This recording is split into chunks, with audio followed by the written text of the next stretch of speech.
आज का हमारा टॉपिक है आयुर्वेद में काल की उपयोगिता। आयुर्वेद में काल की उपयोगिता।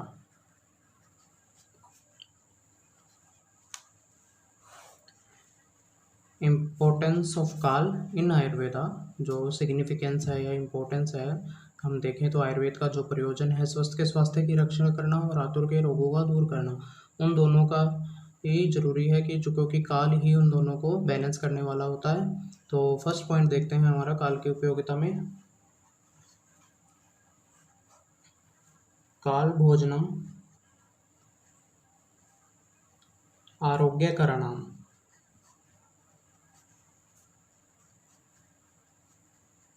काल भोजनम आरोग्यकरणम चरक सूत्र स्थान चैप्टर 25 और श्लोक नंबर 40 में मिलता है। काल भोजनम आरोग्यकरणम। काल भोजनम मतलब समय से भोजन करना आरोग्य का कारण कहा गया है। जैसे समय से भोजन करना आरोग्य का कारण कहा गया है। दूसरा पॉइंट देखते हैं आगे उपयोगिता में। काल के अनुसार रोग। काल के अनुसार रोग दो प्रकार के बता रखे हैं रोग। कालज व्याधि, कालज व्याधि, और दूसरी है अकालज व्याधि। अकालज व्याधि। कालज हम क्या कहते हैं? एक नेचुरल डिजीज जो टाइमली होती रहती हैं, और जो अननेचुरल डिजीज। तो इसमें जो कालज व्याधि है, कालज व्याधि, उसमें हम एग्जाम्पल देखें तो वृद्धावस्था जनित दृष्टिहीनता, बहरापन आदि बीमारियां इसमें कालज में आ जाती है। और दूसरी है अकालज व्याधि। अकालज व्याधि में एग्जाम्पल देखें तो युवावस्था में बालों का पकना, सफेद हो जाना। युवावस्था में बालों का सफेद हो जाना, पक जाना, ये क्या है? अकालज व्याधि है। कालजन्य नहीं बताई गई है। तो ये ध्यान रखो कि काल के अनुसार दो व्याधि हैं, कालज व्याधि और अकालज व्याधि। अब थर्ड पॉइंट देखते हैं हम। दीर्घकालीन रोग असाध्य हो जाता है। जो पुराना रोग हो जाता है, क्रोनिक हो जाती है, क्रोनिक स्टेज में आ जाती है डिजीज, सब वो क्या हो जाती है? असाध्य हो जाती है, जो क्यूरेबल नहीं है। फिर नेक्स्ट देखते हैं पॉइंट। फोर्थ पॉइंट हमारा क्या है? 100 वर्ष या इससे अधिक 100 वर्ष या इससे अधिक पुराना घृत। इससे पुराना घृत कैसा होता है? वो कफ वात शामक, बल्य, चक्षुष्य और मेध्य होता है। मेधा शक्ति को बढ़ाने वाला होता है। जो 100 वर्ष वाला है या उससे अधिक पुराना घृत होता है, वो वात कफ शामक होगा, बल्य होगा, चक्षुष्य होगा और मेध्य होगा। आगे देखते हैं और भी इसमें काल की उपयोगिता के पॉइंट्स। फिफ्थ पॉइंट है समय के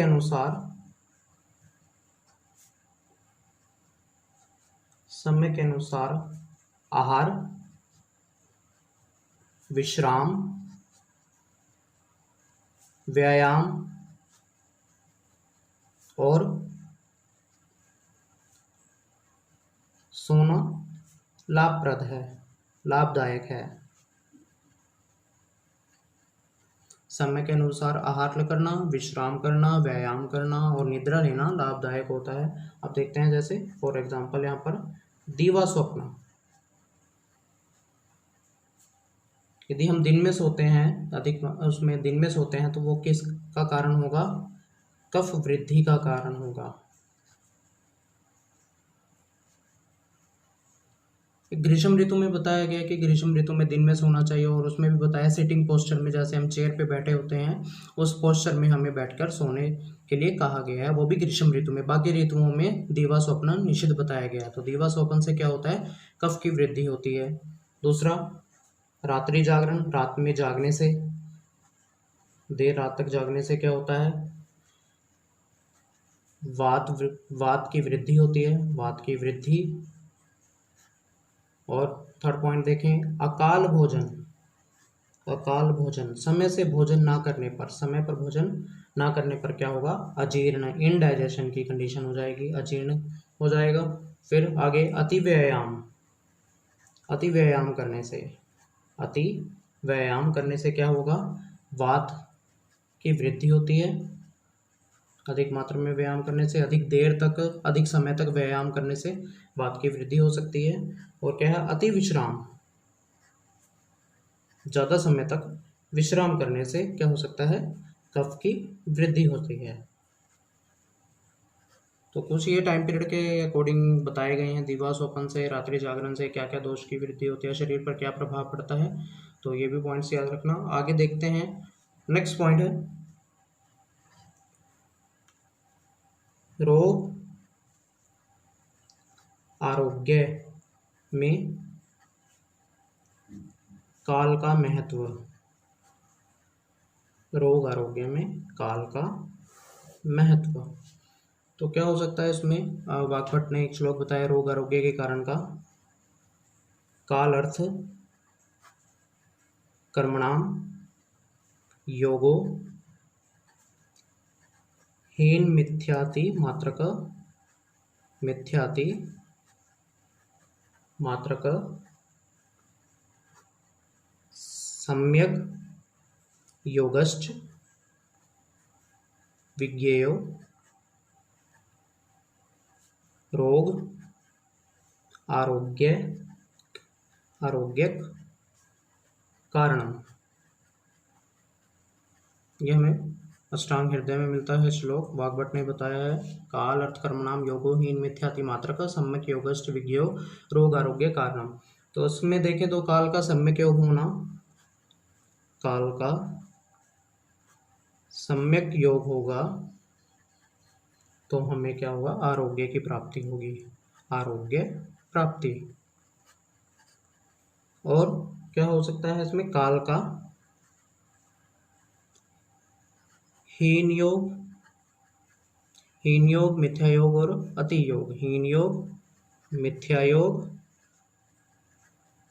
और अति योग, ये किसका कारण होगा? रोग की उत्पत्ति का कारण होगा। रोग की उत्पत्ति करने वाले होते हैं, रोग की उत्पत्ति करने वाले होते हैं। तो ये ध्यान रखना, इंपॉर्टेंट है ये भी पॉइंट। रोग आरोग्य के कारण में काल का सम्यक योग होना आरोग्य प्राप्ति है, काल का हीन योग होना, मिथ्या योग होना, अति योग होना रोग की उत्पत्ति का कारण बताया गया है। नेक्स्ट देखते हैं, इसके बाद नेक्स्ट पॉइंट देखते हैं इसमें, दोषों का संचय, प्रकोप और शमन। दोषों का संचय, प्रकोप और शमन। तो संचय मतलब दोषों का एक अपने स्थान पर वृद्धि को प्राप्त होना, दोषों का अपने स्थान पर वृद्धि को प्राप्त होना। प्रकोप, अपना दोषों का अपना स्थान छोड़कर दूसरों के स्थान पर चला जाना। और शमन क्या है? दोषों की समावस्था शमन कहलाती है। तो अब देखते हैं दोष जो है, दोष, चय, प्रकोप और शमन।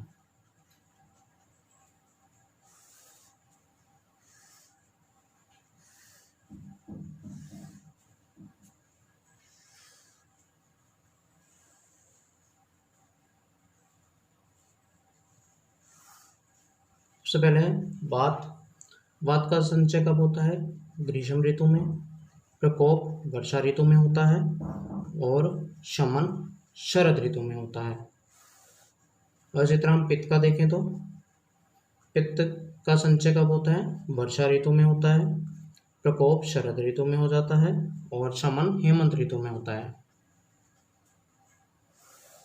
और इसी तरह लास्ट कफ दोष जो है शिशिर ऋतु में इसका संचय होने लगता है, बसंत ऋतु में प्रकोप होता है और ग्रीष्म ऋतु में इसका शमन होने लगता है। तो ये बताया गया दोषों का क्षय, प्रकोप और शमन काल के अकॉर्डिंग किस काल में बात का संचय होता है या प्रकोप होता है या शमन होता है दोषों का। और नेक्स्ट पॉइंट है एक काल के अनुसार औषध द्रव्यों का संग्रह, औषध द्रव्यों का संग्रह,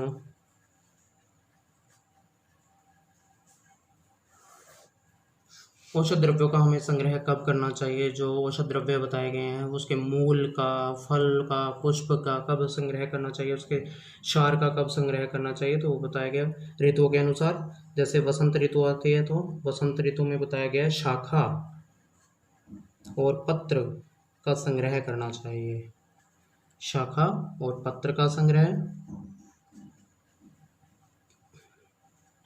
ग्रीष्म या फिर शिशिर ऋतु में मूल का संग्रह,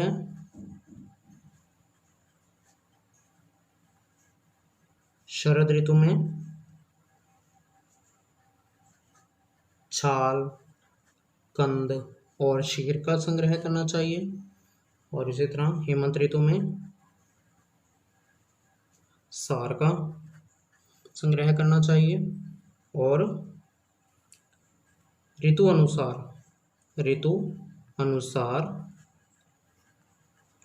पुष्प और फल का संग्रह करना चाहिए। जब फल लगते हैं, जिस ऋतु में जिस फल लगते हैं उस टाइम पर उसका संग्रह करना चाहिए, जब पुष्प लगते हैं उस टाइम पर पुष्प का संग्रह करना चाहिए। और आगे देखते हैं इसके पॉइंट्स।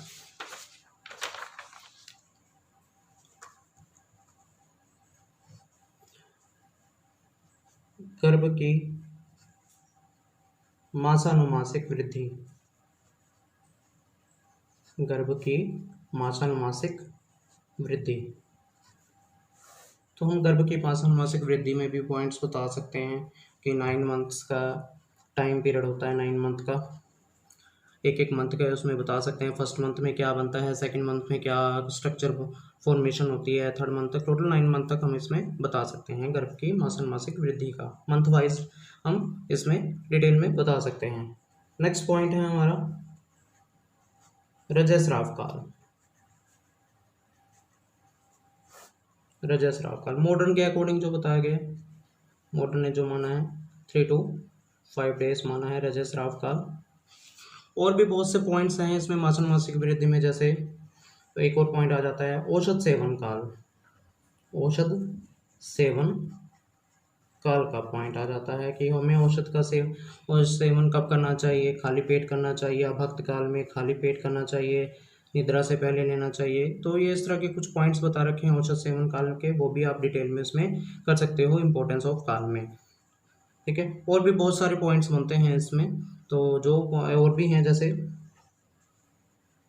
काल का चिकित्सा में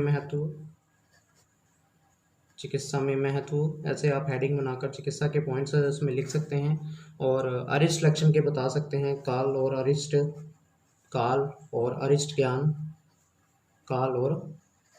ज्ञान, अरिष्ट लक्षणों का ज्ञान, ये भी पॉइंट्स बन जाते हैं। इस तरह कई सारे हम पॉइंट्स बना सकते हैं इसके। तो यहाँ पर हमने देखा कि आयुर्वेद में काल की उपयोगिता के पॉइंट्स हमने देखे हैं। और इम्पोर्टेंट क्वेश्चन है, बहुत बार ये भी पेपर में आता है, 15 मार्क्स में पूछा जाता है काल की आयुर्वेद में उपयोगिता, किसी दूसरे के साथ भी जुड़ के आ सकता है। जैसे कोई क्वेश्चन बनाए हम तो कैसे हो सकता है, द्रव्य की निरुक्ति, लक्षण और वर्गीकरण करते हुए काल की आयुर्वेद में उपयोगिता लिखें। उपयोगिता लिखें। तो ऐसे आपके पास 15 मार्क्स का क्वेश्चन आ सकता है और उसमें इंक्लूड हो जाता है काल की आयुर्वेद में उपयोगिता। और डायरेक्ट पूरा क्वेश्चन आ सकता है आपके पास काल का, काल की निरुक्ति, लक्षण भेद बताते हुए आयुर्वेद में उपयोगिता को लिखें। आयुर्वेद में उपयोगिता लिखें।